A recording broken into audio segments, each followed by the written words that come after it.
It's lunchtime. Ito po yung ating soup. Ito po yung ating manok. Ito po yung ating isda. Ayan. Isda na kanin na may kanin pala. Isda na may kanin.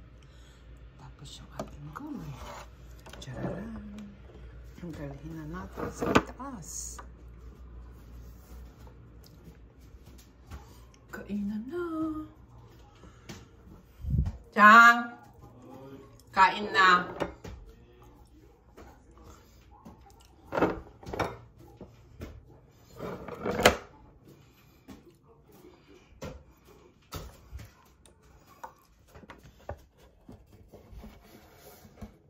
Kain na tayo.